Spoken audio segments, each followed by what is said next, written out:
Bronchial asthma is a condition characterized by the episodic attacks of the dyspnea, wheezing, cough, and chest tightness. And this is a reversible condition that occurs due to an inflammatory process which results in the bronchospasm, mucosal swelling, and the bronchial secretion. Like this picture demonstrates the changes. First, this is the normal bronchiole. See the diameter of the normal bronchiole, and also see the diameter of the asthmatic bronchiole. Furthermore, here you can see the muscles which are contracted, like here they are relaxed, and there is also excessive mucosal secretion here. So these all resulting in the difficulty in breathing. Now the asthma is of two types. One is the early onset asthma and one is the late onset asthma. The early onset asthma, the word refers to its onset that occurs early in the life, means into the childhood. That's why known as the early onset asthma. And it is also called atopic asthma because this is seen into the atopic person, the person who are hypersensitive to the specific allergens. And this kind of hypersensitivity runs in the families, especially in the first degree relative. And it's episodic and is extrinsic. Extrinsic basically refers to the induction of the asthma, the cause of the induction. जो induction होती जो asthma induce होता है early onset asthma, वो basically extrinsic allergen की वजह से induce होता है, यानी एलर्जिन बाहर से आता है। वो बाहर से एलर्जिन आता है, जैसी बॉडी में इंटर होता है एंटीजन एंटीबॉडी रिएक्शन स्टार्ट हो जाता है, जिसके बाद ये इन्फ्लेमेटरी प्रोसेस स्टार्ट होता है। अब वो एलर्जिन वो चाहे हमारी जो है कि सांस के ज़रिए आए या जो हम इंजेस्ट कर रहे हैं उसके ज़रिए भी आ सकता है। Like inhaling antigen or allergen may be dust, pollens, fungal spores, feathers, and ingestible antigen like milk, fish, eggs. Eosinophilic infiltration is the characteristic finding because it's a type 1 hypersensitivity. दूसरा type होता है late onset asthma. As the word suggest it's onset occur later in the life, means into the adulthood. Seen in non-atopic person, it's a chronic in nature and due to the intrinsic induction. इसमें जो asthma induce होता है वो body के अपने ही अंदर mechanism changes होने की वजह से अस्थमा इंड्यूस होता है. जिस तरह ख़ास तौर पर ऑटोनॉमिक नर्वस सिस्टम जो कि रिस्पायरेटरी सिस्टम को कंट्रोल करता है, जिससे कि उनकी जो ब्रोंक्यूल्स है उनकी स्पैज़म और उनकी डायलिटेशन जो है ऑटोनॉमिक नर्वस सिस्टम के कंट्रोल में होती है. तो कभी कभार ये ऑटोनॉमिक नर्वस सिस्टम डिस्टर्ब हो जाता है और इसकी डिस्टर्बेंस की वजह से ब्रोंकोस्पाज्म होता है, सिक्रेशंस इंक्रीज हो जाती हैं, जिसकी वजह से अस्थमा डेवलप होता है.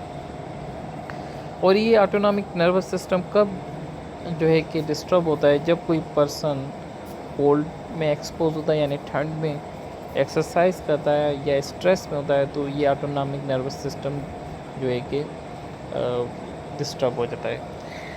एक ट्रायड होती क्लिनिकल ट्रायड, जैसे कि सारमाटस ट्रायड, उसमें भी पेशेंट को अस्थमा डेवलप होता है. वो ख़ास तौर पर एस्प्रिन की वजह से होती है, जिसमें पेशेंट जैसे ही एस्प्रिन लेता है तो उसको 3 clinical condition at a time develop होती हैं. नंबर 1 एस्प्रिन इंटॉलरेंस, यानी उसे नोज़िया, वोमिटिंग, एब्डोमिनल डिस्कम्फर्ट होगी. Number 2 asthma. Number 3 nasal polyps. So that is called the Samter's triad. Now coming to the pathogenesis. So pathogenesis को समझने के लिए पहले एक छोटी सी डायग्राम को देखते हैं. Coming to the whiteboard. So here is the whiteboard. Body में जैसे ही कोई भी एलर्जन इंटर होता है तो बॉडी में सबसे पहले ह्यूमरल इम्यूनिटी एक्टिवेट होती है. ह्यूमरल इम्यूनिटी जैसे ही एक्टिवेट होती है तो वो एंटीबॉडीज़ बनाती है उन एंटीजन के अगेंस्ट, और ये एंटीबॉडीज़ होते हैं जो कि फर्दर जो है कि कैस्केड को प्रोसीड करते हैं. फॉर सपोज़ कि यहाँ पर ये एंटीजन्स इंटर हुई हैं बॉडी में. जैसे ही बॉडी में एंटीजन इंटर हुई, इसके अगेंस्ट एंटीबॉडीज़ बनना शुरू हो जाएंगी. फॉर सपोज़ ये एंटीबॉडीज़ बन गई हैं. ख़ास तौर पर जो हमारी एंटीबॉडीज़ मिलती हैं अस्थमा में या टाइप 1 हाइपरसेंसिटिविटी में, वो इम्यूनोग्लोबुलिन ई होती है। एक बार एंटीबॉडीज़ बन गई, अब ये एंटीबॉडीज़ एक स्पेशल सेल की सरफेस पर जाके अटैच होती हैं। उस सेल को हम लोग मास्ट सेल्स कहते हैं।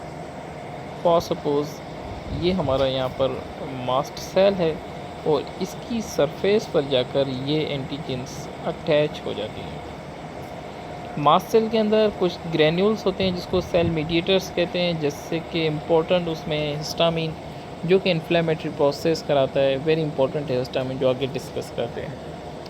अब ये इनिशियल पीरियड होता है इसका सेंसिटाइजेशन का, यानी बॉडी सेंसिटाइज हो गई उस एलर्जन के अगेंस्ट।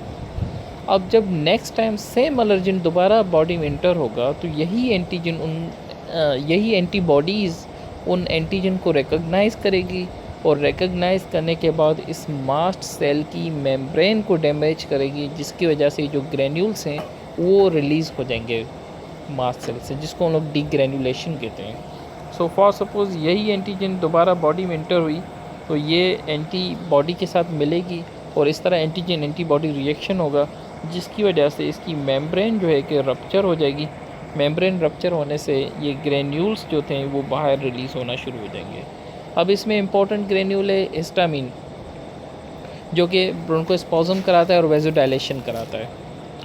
ये हिस्टामिन के साथ जिस दूसरे भी केमिकल मीडिएटर्स होते हैं, जैसे कि ट्यूमर नेक्रोसिस फैक्टर होते हैं, न्यूट्रोफिल केमोटैक्टिक फैक्टर्स होते हैं, ये भी रिलीज़ होते हैं। अब हिस्टामिन जैसे ही रिलीज़ हुआ तो यहाँ पर for suppose this is the blood vessel, ये ब्लड वेसल की वेज़ोडाइलेशन कराएगा। वेज़ोडाइलेशन के साथ साथ इनकी परमिएबिलिटी जो होती है वो भी इंक्रीज़ कर देता है। जब परमिएबिलिटी इंक्रीज़ हो गई तो जितनी भी फ्लूइड है वेसल के अंदर, वो फ्लूइड जो है कि लीक होना शुरू होगी। फ्लूइड यहाँ आई, बाहर लीक हुई, वहाँ पर एडिमा बनना शुरू हो गया। दूसरा ये कि ब्लड के अंदर इन्फ्लेमेटरी सेल्स होते हैं, जैसे कि न्यूट्रोफिल है, इजिनोफिल है। ये सेल्स जो होते हैं ये भी अब लीक होना शुरू होते हैं, जो है कि ओपनिंग से जो है कि लीक होते हैं। और जैसे ये सेल उस जगह पर पहुंचते हैं तो उसके बाद सेल मीडिएटेड इम्यूनिटी स्टार्ट होती है। ये ओवरऑल प्रोसेस है जो है कि अस्थमा की पैथोजेनेसिस का। इसकी पूरी पैथोजेनेसिस जो हमने भी डिफ़ाइन की है, इसको हम लोग दो फेज़ में डिवाइड करते हैं। एक होता है अर्ली फेज़, दूसरा होता है late phase. Early phase starts from formation of antibodies up to the release of the granules, यानी कि यहाँ से ये स्टार्ट होगा, यहाँ पे ख़त्म होता है। इसको हम लोग अर्ली फेज़ कहते हैं। और ये फेज़ तकरीबन विदिन 15 मिनट्स के अंदर अंदर स्टार्ट हो जाता है। और इम्पोर्टेंट जो इसमें जो कि ब्रोंकोस्पाज़म कराता है, ये जो इन्फ्लेमेटरी एजेंट्स होते हैं वो ये ग्रैन्यूल्स होते हैं, हिस्टामीन्स होते हैं। उसके बाद जब यहाँ हिस्टामिन रिलीज़ हो गया, अब यहाँ से लेकर जो नेक्स्ट फेज़ चल रहा है, जहाँ पर ये इन्फ्लेमेटरी सेल लीक होकर आ रहे हैं, उस फेज़ को हम लोग लेट फेज़ रिस्पॉन्स कहते हैं या लेट रिस्पॉन्स कहते हैं। यानी कि यहाँ से लेकर यहाँ तक, यानी जहाँ तक सेल मीडिएटेड इम्यूनिटी एक्टिवेट होती है, इसको लेट फेज़ रिस्पॉन्स कहते हैं। इसमें तकरीबन 4 से 6 घंटे लगते हैं और इसके जो इन्फ्लेमेटरी एजेंट्स होते हैं वो सेलुलर इम्यूनिटी होती है, यानी सेल मीडिएटेड इम्यूनिटी होती है। तो चलते हैं अपने टेक्स्ट की तरफ।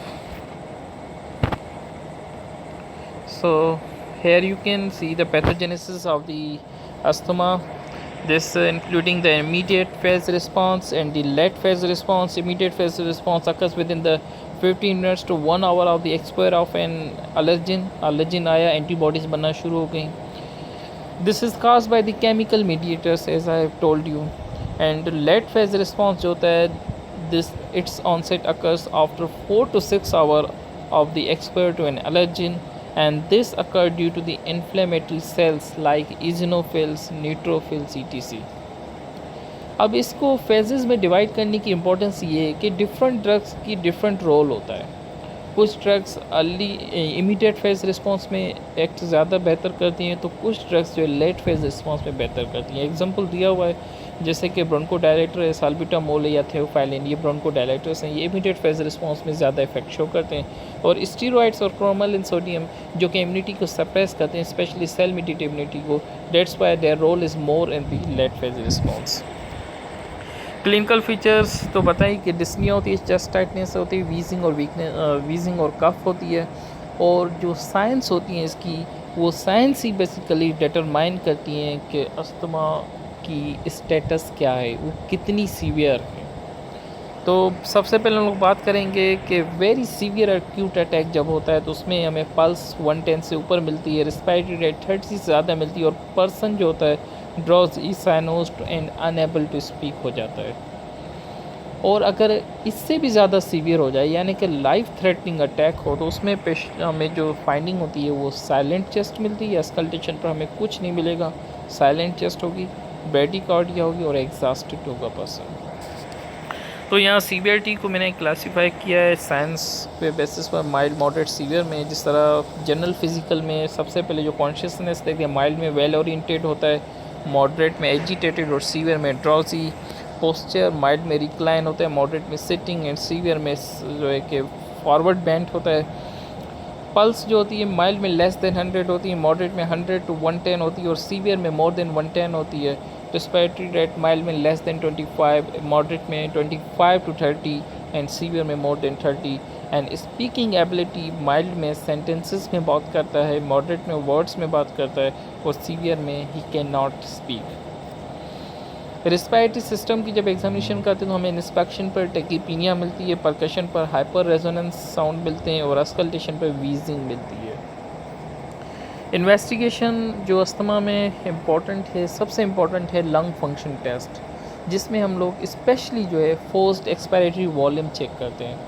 Forced expiratory volume in 1 second, this term is defined as it is the maximum amount of volume that a person can expel during the expiration within the 1 second। एक normal बंदा होता है, नॉर्मल पर्सन है, तो वो जो 1 second के अंदर एक्सपायर करता है एयर को, वो तकरीबन जो है कि मेल में 3 to 4.5 लीटर के बराबर होता है और फीमेल में अबाउट 2.5 to 3 लीटर के बराबर होता है। लेकिन अस्थमा के पेशेंट में जिनमें जो हमारे एयरवेज होती हैं वो नैरो होती हैं, तो उनको एक्सपायरेशन में डिफ़िकल्टी होती है, वो इतना ज़्यादा एक्सपायर नहीं कर सकते हैं जितना एक नॉर्मल बंदा एक्सपायर करता है। सो इस वजह से उनकी जो forced expiratory volume in 1 second होती है वो डिक्रीज्ड होती है। तो यहाँ पर एक छोटे सी मैं जो है कि पैराग्राफ बनाऊँगा, डायग्राम बनाऊँगा कि फॉर सपोज ये हमारी एक डायग्राम है, यह हमने रख दिया है 0 1 2 3 4, इसको और बड़ा करते हैं 5 लीटर्स।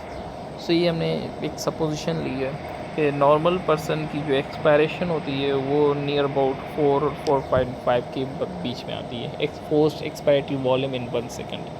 लेकिन जो अस्थमा के पेशेंट होते हैं उनमें जो फोर्स्ड एक्सपायरेटरी वॉल्यूम होती है वो डिक्रीज़ हो जाती है, कम होती है। अब इनको डायग्नोस करने के 2 मेथड हैं। मेथड नंबर 1 ये कि इन पेशेंट को आप ब्रोंकोडायलेटर दें। सबसे पहले तो उनकी जो है कि एक्सपायरेटरी वॉल्यूम चेक करें, फर्स्ट रीडिंग लें, रीडिंग से पता चलेगा कि उसकी मैक्सिमम कैपेसिटी कितनी है। फॉर सपोज़ एक पेशेंट जिसकी मैक्सिमम कैपेसिटी 2 लीटर है, उसके बाद आपने उसको ब्रोंकोडायलेटर देना है। ब्रोंकोडायलेटर देने के बाद अगर उसकी कैपेसिटी जो एक्सपायरेटरी वॉल्यूम है उसमें इम्प्रूवमेंट आ रही है अप टू 15%, तो वो डायग्नोसिस हो जाता है। फॉर सपोज़ उसकी 2 लीटर थी और हमने ब्रोंकोडायलेटर दिया, ब्रोंकोडायलेटर देने के बाद उनकी 15% तक इम्प्रूवमेंट आई, तो ये डायग्नोस्टिक हो गया। दूसरा मेथड ये है कि पेशेंट है उसकी आपने पहले रीडिंग ले लें कि उसकी मैक्सिमम कहाँ तक वो एक्सपायर कर सकता है। फॉर सपोज़ उसने सेम पेशेंट है 2 लीटर तक एक्सपायर कर रहा है, उसके बाद उसको 6 मिनट तक आपने एक्सरसाइज करानी है। एक्सरसाइज 6 मिनट तक कराने के बाद फिर आपने रीडिंग लेनी है, और रीडिंग लेने में देखना है कि अगर उसकी रीडिंग पहले से 15% तक कम आई है तो वो भी डायग्नोस करा देता है। सो अगर फोर्स एक्सपायरेटरी वॉल्यूम जो है कि ब्रोंकोडायलेटर देने के बाद इम्प्रूव हो, दैट्स आल्सो डायग्नोस्टिक। और if the force expiratory volume decreases after the 6 minutes of exercise, it is also diagnostic. So यहाँ पर जिस तरह मैंने लिखा है कि if the forced expiratory volume increases by 15% after the intake of bronchodilator और steroid, this is a diagnostic. और if the forced expiratory volume decreases by 15% after the 6 minutes of the exercise. ये एक स्पायरोमीटर शो किया हुआ है कि किस तरह पेशेंट एक्सपायर करते हैं, और हम यहाँ पर मीटर लगा हुआ होता है, इसके ज़रिए मॉनिटर करते हैं। दूसरी इन्वेस्टिगेशन में ब्लड गैसेस जिसमें ऑक्सीजन और कार्बन डाइऑक्साइड की पार्शियल प्रेशर देखना इंपॉर्टेंट होता है, क्योंकि जब सीवियर अटैक होता है तो उसमें पेशेंट को कार्बन डाइऑक्साइड की रिटेंशन होती है, क्योंकि एक्सपायर नहीं कर सकते हैं पेशेंट, तो उसमें रिस्पायरेटरी एसिडोसिस डेवलप होती है। ब्लड एंड स्पुटम एग्जामिनेशन में हमें इजोनोफिल्स मिलते हैं, और इसकी जो कॉम्प्लिकेशन होती है cor pulmonary, pneumothorax, emphysema, respiratory failure, status asthmaticus होती है। मैनेजमेंट में सबसे पहले avoid smoking and exposure to allergens if known, and early treatment of the chest infection if any, and pneumococcal vaccination is also helpful. Drugs for the asthma is given in step-wise manner, step down and step up treatment, which we are discussing later on. In some patients who do not show the good response to the drugs and there no any ultimate option is left, then we go for a special treatment known as the anti immunoglobulin E monoclonal antibodies. ये जो immunoglobulin E है उसके degrade करने के लिए हम specially ये treatment देते हैं, और ये सिर्फ़ और सिर्फ सिलेक्टिव पेशेंट में दी जाती है।